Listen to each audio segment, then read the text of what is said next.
This is The Memory Palace. I'm Nate DiMeo.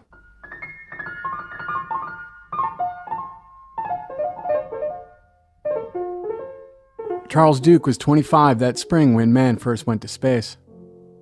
He was 26 when he met Dottie. He was on leave from the Air Force at MIT. He went there to get his degree in aeronautics and found out they also had something called astronautics. And it sounded cool, and so he did that too. Dottie was a secretary at Harvard Business School. They were both from the South, and they fell in love and complained together about the winter, and were married in the spring. He got his master's, got into test pilot school at Edwards Air Force Base in California. Dottie liked the sound of California. Didn't think of the desert when she thought of California, though. Soon her husband was never around, and her days were all heat and dust and dashed dreams.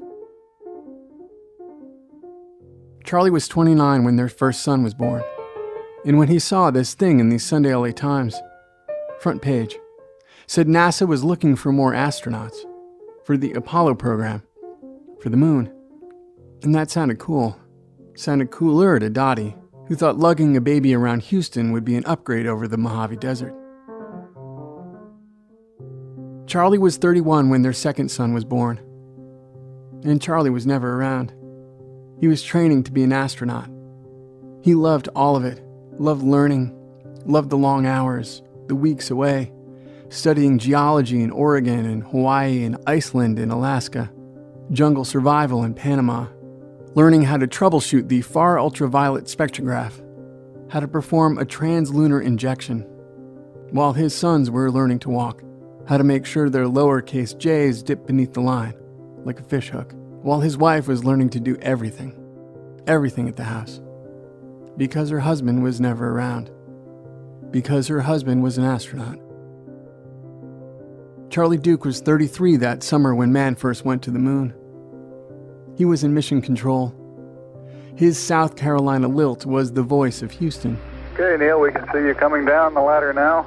As men he knew, co-workers, buddies, bounded on the moon. That's one small step for man. That was how things went for astronauts. One giant leap. You were assigned a mission and a role, and it meant that one man talked into a microphone, while another walked on the moon. It meant that some families got the cover of Life magazine, got to meet the president, got that at least, in exchange for being without their father, their husband, for days and weeks at a time. Days and weeks that amounted to years. Dottie was in her early 30s when she started searching for something of her own, some sort of meaning outside of her marriage, in work, in smoking weed, and flirting with other men. She was a travel agent for a while. She liked that. She was good at that. Took trips to London, Africa even.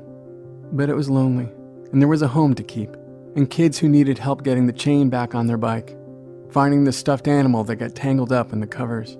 And there was a husband who dreamt of the moon. Charlie Duke was 34 when he knew he was going. He was back up in Apollo 13. That meant he would pilot the landing module on Apollo 16. And that meant the moon. He was 36 when his turn came around. And his sons were old enough to notice that their dad was never around, and had seen enough rockets lift off, seen enough smoke and fire, and fathers and capsules catching the light as they shrank in the distance and disappeared into the black they were told lay just beyond the blue sky, to know to be scared. And so Charlie said he would take them with him. And so they got dressed for a family photograph. Charlie and Dottie sit on a bench in the lawn. He's in a yellow button-down. His pants match his tie. They're both that color that Crayola calls burnt sienna. She is in a seafoam green pantsuit and a blue cravat. It's 1972. And there are the boys. Big smiles. Who knows how many takes it took to get those smiles? The oldest, Charles, like his dad and his grandfather, is 7 years old. A big boy, hands in his pockets, standing tall in front. The youngest, 5-year-old Thomas, leans on both his parents. One hand's on his dad's thigh, one's on his mom's. Who knows how much longer he'll still reach for them like that at a moment like this. There in the snapshot. Charlie was 36 years, 6 months old, when he spent 71 hours on the moon. He collected rocks. That was the bulk of the mission of Apollo 16, learning about the moon. And that's basically what there is to learn about the moon. Its composition and origins. That and what it feels like to be there. To leap 4 feet off the ground like it was nothing. To see the Earth moon-sized. At one point, Charlie asked his partner, John Young, the Neil Armstrong to his Buzz, or Buzz to his Neil depending, how long he figured their footprints would be there on the surface. With no wind and no weather, Young thought about it. Factored in all the things he knew about the moon, and he knew lots about the moon, and figured 4 billion years. 71 hours out of a life, then 36 years and 6 months long. Now 80 and change. After all those hours in the classroom, in the simulator, in the field, in the office, in line at the cafeteria, away from his family. And in one of those hours, 240,000 nautical miles from home, one of the last hours on his business trip to the moon, Charlie took that family photo, wrapped in clear plastic, bent a little bit from the journey, and placed it in the dust near the lip of a crater. He liked the idea that someone would find it someday, probably pretty soon. Maybe he'd even come back for it. Maybe on one of the next missions. Maybe out of habit, and because it's totally true, and by the Knight Foundation and MailChimp, which celebrates creativity, chaos, and teamwork. And before I go, I want to take a second to tell you about one of the other shows here at Radiotopia. I want to ask you to check out Benjamin Walker's Theory of Everything. I have known Benjamin Walker for years and years and years. I remember one afternoon after work at a long-defunct show we were both working on as kids in Providence, Rhode Island. We went out for a drink and we were at this Indian restaurant and we were scheming about what we would do if they let us have our own shows. And so I laid out a vision of tiny stories that isn't all that different from the Memory Palace. And he laid out a vision of a show that would tackle big ideas and be daring and surprising and beautiful and super weird. And he went out and he made that show. He actually got to his idea a lot quicker than I did to mine. And that show, at least the current version of that show, is called Benjamin Walker's Theory of Everything.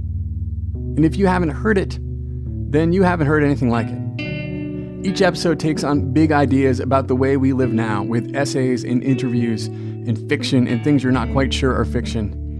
And they're always fascinating and often just stunning. It's not for everyone, but if it's for you, then it will be deeply, deeply for you. And I don't know, with things like that, you kind of owe it to yourself to find out. So go to radiotopia.fm to find it and find out for yourself. And find the other Radiotopia shows while you're there.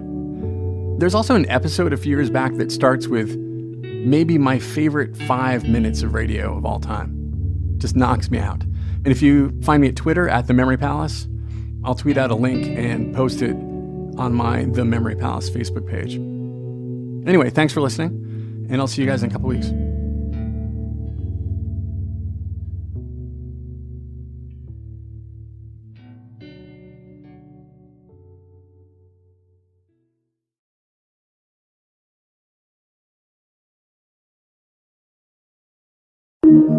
Radiotopia.